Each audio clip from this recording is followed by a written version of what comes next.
Bismillahirrahmanirrahim. Alhamdulillahirabbil alamin. Wassalatu wassalamu ala asrofil anbiya'i wal mursalin wa ala alihi wa sahbihi ajma'in. Qala al-musannifu rahimahullahu ta'ala wa nafa'ana bihi wa bi'ulumi fid dharain amin. Summa qala salat sunnah. Salat sunnah ialah termasuk dari sebab-sebab yang paling besar yang membuat Allah cinta kepada makhluknya. Jadi Allah subhanahu wa ta'ala, sebab Allah cinta kepada makhluknya diantaranya adalah dengan memperbanyak salat sunnah. Dalam hadis qudsi diriwayatkan, dan senantiasa hambaku, kata Allah, mendekatkan diri kepadaku dengan salat sunnah sampai aku mencintainya, kata Allah. Disunnahkan salat 2 rakaat setelah azan subuh. Setelah azan subuh, sebelum salat subuh. Artinya sebelum salat fardu subuh disunnahkan kita 2 rakaat salat sunnah. Adapun sesudah subuhnya itu tidak disunnahkan. Telah diriwayatkan 2 rakaat fajar, artinya 2 rakaat subuh sebelum salat fardu subuh lebih baik dari dunia dan seisinya. Masya Allah, 2 rakaat aja salat sunat subuh itu sudah lebih baik dari dunia dan semua isinya. Dan disunnahkan membaca di dalam salat sunnah subuh tadi surah Al-Kafirun. Ayat pertama surah Al-Kafirun. Apa rakaat pertama? Surah Al-Kafirun. Kemudian rakaat yang kedua surah Al-Ikhlas atau surah Al-Insyirah pada rakaat pertama surah Al-Nasrah, dan pada rakaat kedua surah Al-Fil, Alam Tarokai. Yang membacanya itu aman dari penyakit. Jadi itulah kelebihan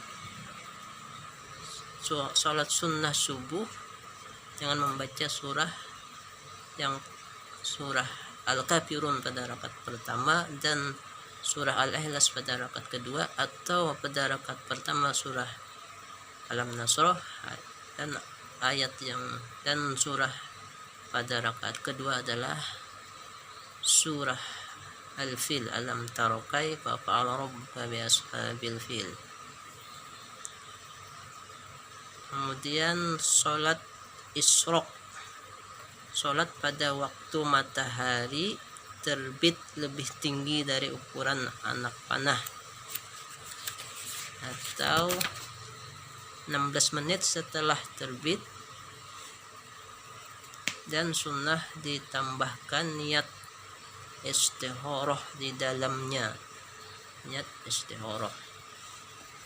Kemudian salat duha, paling sedikitnya 2 rakaat dan paling banyaknya 12 rakaat, dan itu termasuk sebab turunnya rizki yang tampak.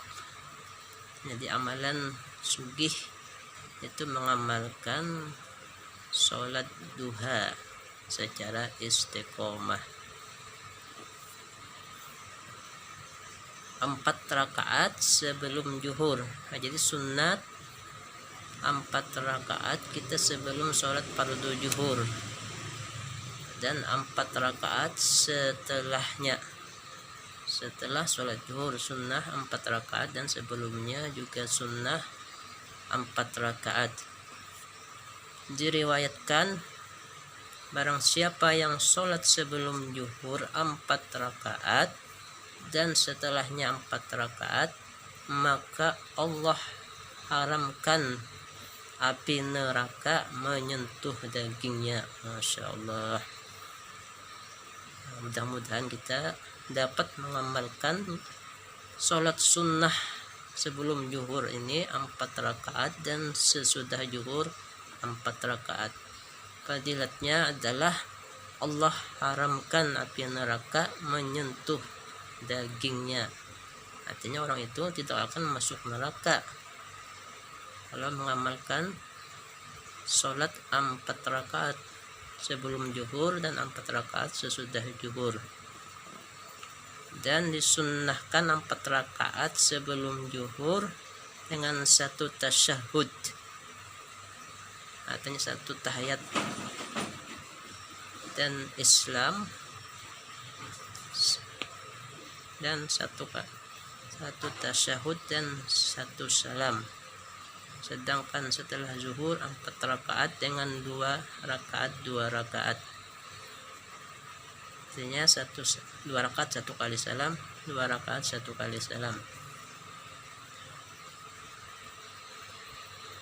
4 rakaat sebelum sholat asar. Jadi sunnah 4 rakaat sebelum sholat asar telah diriwayatkan Allah merahmati orang yang sholat sebelum asar 4 rakaat dan disunnahkan sholatnya 2 rakaat 2 rakaat, artinya 2 kali salam, 2 rakaat sekali salam, 2 rakaat sekali salam. Dan disunnahkan salam ke malaikat dan Nabi Muhammad dan para nabi yang lainnya di antara 2 salam itu. Setelah maghrib 2 rakaat, sunnah ya, setelah maghrib 2 rakaat.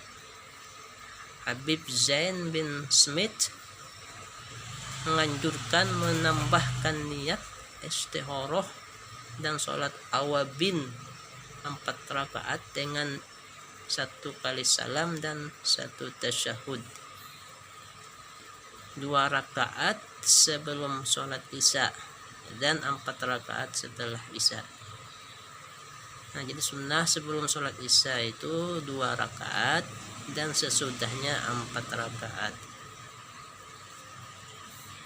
Kemudian sholat witir, paling sedikitnya 1 rakaat, paling banyaknya 11 rakaat. Kemudian sunnah lagi sholat qiyamul lail. Qiyamul lail, sembahyang malam, hanya sembahyang bangun di tengah malam. Sedikit-dikitnya 2 rakaat dan tidak ada batasan untuk paling banyaknya. Nah, jadi itulah di antara sunnah-sunnah sembahyang. Wallahu a'lam bissawab.